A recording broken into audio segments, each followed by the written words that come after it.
नमस्कार मेरे प्यारे साथियों, स्वागत है आप सभी लोगों का अनअकैडमी के यूट्यूब चैनल पे। एक बेहतरीन सेशन आप लोगों के लिए मैं प्रिंस चौधरी लेकर के आप सभी लोगों के साथ आ रहा हूं, जो कि महत्वपूर्ण, बहुत ही ज्यादा महत्वपूर्ण होने वाला है आपके आने वाली परीक्षाओं के लिए। खास करके मैं ये जो सेशन बना रहा हूं आप लोगों के लिए, इस सीरीज जो स्टार्ट कर रहा हूं, डेली 20 सबसे महत्वपूर्ण पॉलिटी के इंपॉर्टेंट क्वेश्चंस मैं लेकर के आ रहा हूं। ये खास करके उन बच्चों के लिए है, उन स्टूडेंट्स के लिए है जो कि लोअर पीसीएस के लिए तैयारी कर रहे हैं। तो मैं प्रिंस चौधरी आप लोगों के लिए एक बेहतरीन सेशन लेकर के आ रहा हूं, इंडियन पॉलिटी के 20 सबसे बेहतरीन एमसीक्यूज के लिए। और ये सेशन आप लोगों को डेली अटेंड करना है। जितनी वीडियोज इस सेशन में आ रही हैं, सारे की सारी वीडियोज देख करके आप जाइए। इंडियन पॉलिटी में पूरा एमसीक्यूज से यहां पे कवर करवा दूंगा। दूसरी चीज ये है कि आपको और भी बहुत सारी क्लासेज मिलने वाली है। मेरे साथ आप लाइव बात करेंगे, लाइव हम लोग क्वेश्चंस पर डिस्कस करेंगे। उन सभी चीजों के बारे में हम लोग बात करने वाले हैं आज। लेकिन फिलहाल इस सेशन में हम लोग बात करेंगे, अगर आप मेरी बात करें, मेरे बारे में कुछ जानना चाहें, तो यहां पर आपको सारी इंफॉर्मेशन मिल जाएगी। लेकिन सबसे पहले हम लोग जो बात करेंगे वो बात करेंगे अपने पढ़ाई के, अपने प्रश्नों की बात करेंगे। तो पहला क्वेश्चन आप लोगों के सामने आ जाता है यहां पर मेरे प्यारे साथियों। कहता है आपसे पहला क्वेश्चन, किस अधिनियम के द्वारा ब्रिटिश संसद ने चाय और चीन के साथ व्यापार को छोड़कर ईस्ट इंडिया कंपनी के साथ व्यापारिक एकाधिकार को समाप्त कर दिया था? एक बहुत ही अच्छा सा क्वेश्चन। अच्छा, साथ ही साथ में आपको मैं ये क्वेश्चन पढ़ने के बाद 5 सेकंड का टाइम दूंगा। 5 सेकंड में आप सभी लोगों को आंसर कमेंट करके बता देने हैं कि क्या होगा इस क्वेश्चन का सही आंसर। सबको हर क्वेश्चन का आंसर कमेंट करके जरूर बताना है। तो आपका टाइम शुरू होता है अब। तो यहां पर 5 सेकंड के टाइम के बाद आपका जो आंसर आया हुआ है, तो बहुत अच्छे जितने लोगों ने कहा है कि 1813 का चार्टर एक्ट, 1813 का चार्टर एक्ट। पहले व्यापार का काम करती थी ईस्ट इंडिया कंपनी, लेकिन 1813 में जो ब्रिटिश संसद ने चार्टर एक्ट पारित किया ईस्ट इंडिया कंपनी के लिए, उसमें व्यवस्था कर दी गई कि चाय के साथ, अगर भारत के साथ या जो भी पूर्वी देश हैं उनके साथ अगर चाय का व्यापार करना है तो ईस्ट इंडिया कंपनी ही करेगी। दूसरी बात है कि बाकी ईस्ट पूर्वी देशों के साथ और कोई व्यापार करना है तो छोटी छोटी और भी जो कंपनियां हैं ब्रिटेन की, वो भी आकर के व्यापार कर सकती हैं। लेकिन अगर चीन के साथ कोई कंपनी व्यापार करेगी, किसी भी चीज का व्यापार अगर चीन के साथ कोई कंपनी करना चाहती है, तो वो सिर्फ और सिर्फ ईस्ट इंडिया कंपनी होगी। 1813 में ये व्यवस्था कर दी गई थी। लेकिन दूसरी एक और बात थी, महत्वपूर्ण बात, कि ये चाय और चीन के साथ व्यापारिक एकाधिकार भी समाप्त कर दिया गया था, खत्म कर दिया गया था। सिर्फ और सिर्फ एडमिनिस्ट्रेटिव वर्क दे दिया गया था, प्रशासनिक काम करने का काम दे दिया गया था। 1833 के चार्टर एक्ट में यह व्यवस्था भी कर दी गई थी। अगला क्वेश्चन आप देखोगे आपके सामने, एक बेहतरीन क्वेश्चन। और आपको एक और बात मैं आप बता दूं मेरे प्यारे साथियों, कि ये क्वेश्चन भी 5 सेकंड के टाइमर के साथ आपके सामने होगा। किस अधिनियम ने भारतवासियों को अपने देश के प्रशासन में कुछ हिस्सा लेना संभव बनाया? कौन सा अधिनियम था जो कि अपने देश के प्रशासन में भारतीयों का कुछ हिस्सा लेना संभव बना दिया गया? अब देखो, प्रशासन कौन कर रहा था उस समय? ईस्ट इंडिया कंपनी प्रशासन का काम देख रही थी। तो कौन से अधिनियम के द्वारा ये व्यवस्था की गई थी? तो चला जरा देखते हैं इसका सही आंसर क्या है। जल्दी से सब लोग आंसर करिए इस क्वेश्चन का। देखिए, बिल्कुल सही बात है, चार्टर एक्ट 1833, चार्टर एक्ट 1833 इसका बिल्कुल सही आंसर होने वाला है मेरे प्यारे साथियों। इसमें किया गया कि कुछ पदों के लिए ईस्ट इंडिया कंपनी प्रशासन का काम देख रही थी, कुछ पदों के लिए ईस्ट इंडिया कंपनी में भारतीयों को भी अब नियुक्ति देनी शुरू कर दी गई थी। इनको किसी आधार पर भेदभाव का शिकार नहीं बनाया जा रहा था। अगला क्वेश्चन कहते हैं, ब्रिटिश भारत में सांप्रदायिक प्रतिनिधित्व की व्यवस्था निम्नलिखित में से किस अधिनियम के द्वारा की गई थी? ब्रिटिश भारत में सांप्रदायिक प्रतिनिधित्व की व्यवस्था कौन से अधिनियम के द्वारा की गई थी? ये तो बड़ा अच्छा सा क्वेश्चन है, बहुत ही बेहतरीन क्वेश्चन है, बहुत ही बार क्वेश्चन पूछा गया है एग्जाम में। मॉर्ले मिंटो रिफॉर्म 1909 है ना। अच्छा, चलिए टाइमर आपका स्टार्ट करते हैं। अगला स्टेटमेंट है, अगला ऑप्शन है मॉन्टेग्यू चेम्स फॉर रिफॉर्म, लेकिन इसका सही आंसर है मॉर्ले मिंटो रिफॉर्म 1909। 1909 के मॉर्ले मिंटो रिफॉर्म के बारे में आपसे इस क्वेश्चन में पूछ रहा था। मुसलमानों के लिए पृथक निर्वाचन पद्धति, separate electoral system for Muslims. अगला क्वेश्चन कहता है, भारतीय विधान पालिका को द्विसदनीय कब बनाया गया था? ये बहुत अच्छा सा क्वेश्चन है कि भारतीय विधान पालिका को पहली बार द्विसदनीय कब बनाया गया था। पहला स्टेट क्वेश्चन है, पहला ऑप्शन है आपका 1892 के भारतीय council act, Indian council act of 1892, by the Indian council act of 1909, by the government of India act 1919 and by the government of India act 1935। आपका 5 सेकंड का टाइमर शुरू हो चुका है मेरे प्यारे साथियों। सारे के सारे लोग इस क्वेश्चन का सही आंसर देंगे। बिल्कुल सही बात है। 1919 का भारत सरकार अधिनियम, मैंने आपको बताया हुआ था काउंसिल ऑफ स्टेट और फिर आपका सेंट्रल लेजिस्लेटिव असेंबली के बारे में मैंने आपको बताया हुआ था। काउंसिल ऑफ स्टेट और सेंट्रल लेजिस्लेटिव असेंबली की बात करें, काउंसिल ऑफ स्टेट की बात करें नंबर ऑफ मेंबर 60 और सेंट्रल लेजिस्लेटिव असेंबली की बात करें नंबर ऑफ मेंबर 140। इसके बारे में पूरी डिटेल से मैंने आपको बताई है, कितने सदस्य चुन करके आएंगे, कितने सदस्यों का मनोनयन किया जाएगा, मनोनीत किए जाएंगे। अगला क्वेश्चन, निम्नलिखित में से किस एक अधिनियम द्वारा संघीय न्यायालय की स्थापना की गई थी? एक बहुत ही अच्छा सा क्वेश्चन है कि संघीय न्यायालय की स्थापना, फेडरल कोर्ट की स्थापना कौन से अधिनियम के द्वारा की गई थी? Indian council act 1861, government of India act 1909, government of India act 1919 या फिर नन ऑफ द एबव, इनमें से कोई नहीं। तो इस क्वेश्चन का सही आंसर होगा कि गवर्नमेंट ऑफ इंडिया एक्ट 1935। जब गवर्नमेंट ऑफ इंडिया एक्ट 1935 कहीं नहीं दिया गया है पूरे आपके चारों ऑप्शन में, तो आपका एक ऑप्शन है नन ऑफ दिस, यानी इनमें से कोई नहीं। अगला क्वेश्चन कहता है भारतीय विधान पालिका पहली बार द्विसदनीय कब बनाई गई? तो ये क्वेश्चन मैंने आपको ऑलरेडी करा दिया है मेरे प्यारे साथियों। तो इस क्वेश्चन पे से हम लोग मूव करते हैं अगले क्वेश्चन पर। अगला क्वेश्चन कहता है केंद्र में कौन सा एक्ट द्विसदनीय विधायिका लाया? तो ये क्वेश्चन आप जल्दी से आंसर करेंगे इस क्वेश्चन का, एकदम आसान सा क्वेश्चन है।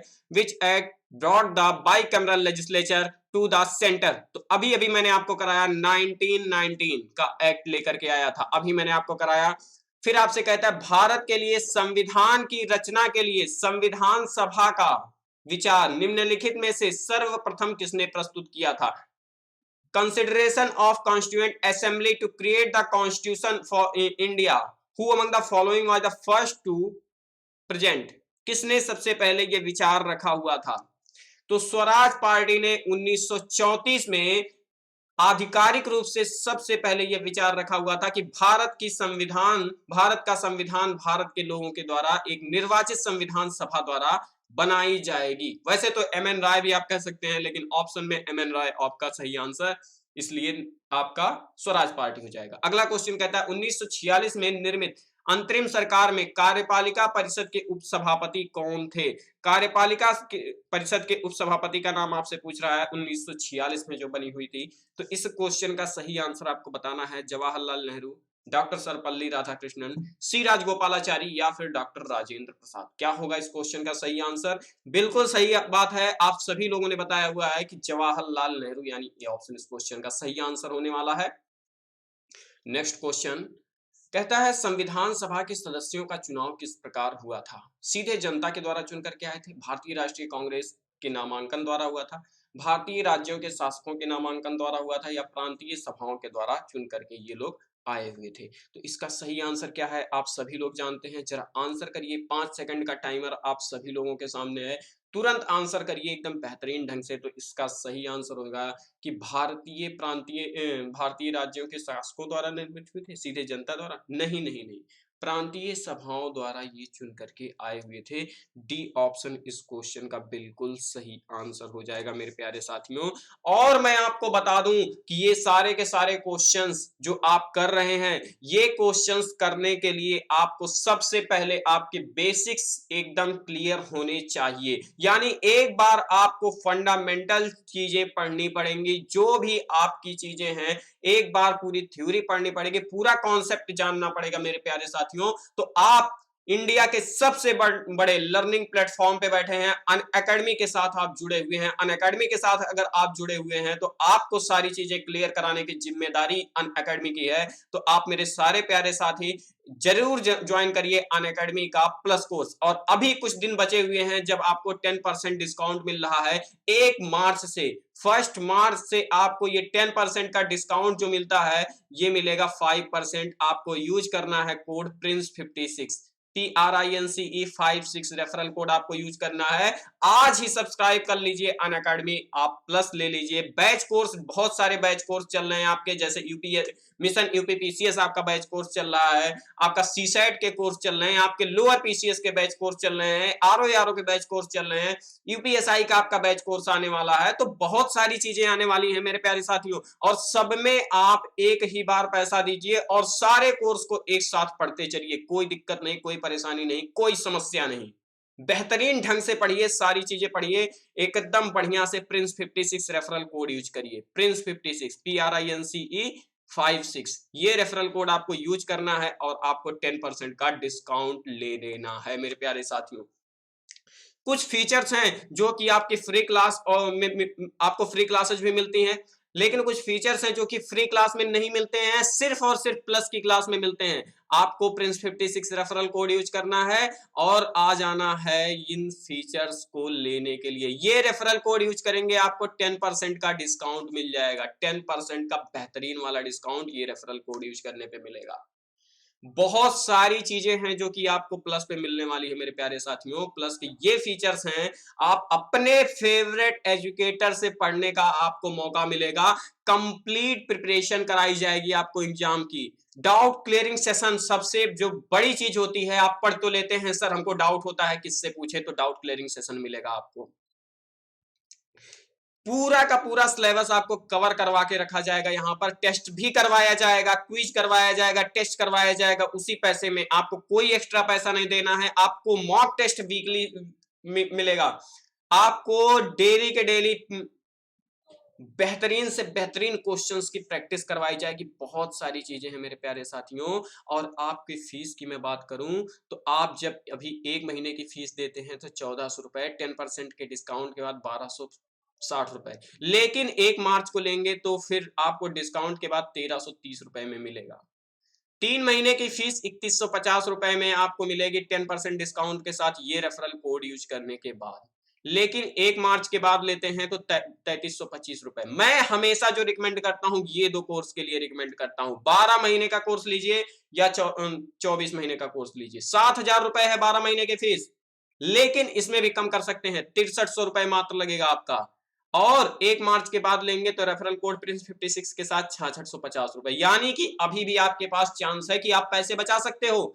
2 साल का कोर्स ले लो भाई, 2 साल का कोर्स अभी लोगे, आज लोगे, तुरंत ले लो 7560 रुपए में। 1 मार्च के बाद ले लो 7980 रुपए में, लगभग 8000 रुपए, अभी लगभग 7500 रुपए। तो पैसे बचा लो, अभी ले लो, 10% का डिस्काउंट अभी ले लो मेरे प्यारे साथियों। और this is your Unacademy, let's crack it. इस बार एग्जाम क्लियर होना ही होना चाहिए। अगला क्वेश्चन देख लेते हैं। कहता है भारत का संविधान पूर्ण रूप से कब बनकर के तैयार हुआ था? तो क्या आपको पता है कब बनकर के तैयार हुआ था भारत का संविधान? तो अगर आपको पता है तो जल्दी से आप आंसर करेंगे इस क्वेश्चन का मेरे प्यारे साथियों। आप बताएंगे कि 26 नवंबर 1949 को भारत का संविधान बनकर के तैयार हो गया था। भारत का संविधान एडॉप्ट और इनेक्ट कब किया गया था, जरा बताएंगे? जल्दी से बता दीजिए कब अडॉप्ट किया गया था, इनेक्ट कब किया गया था।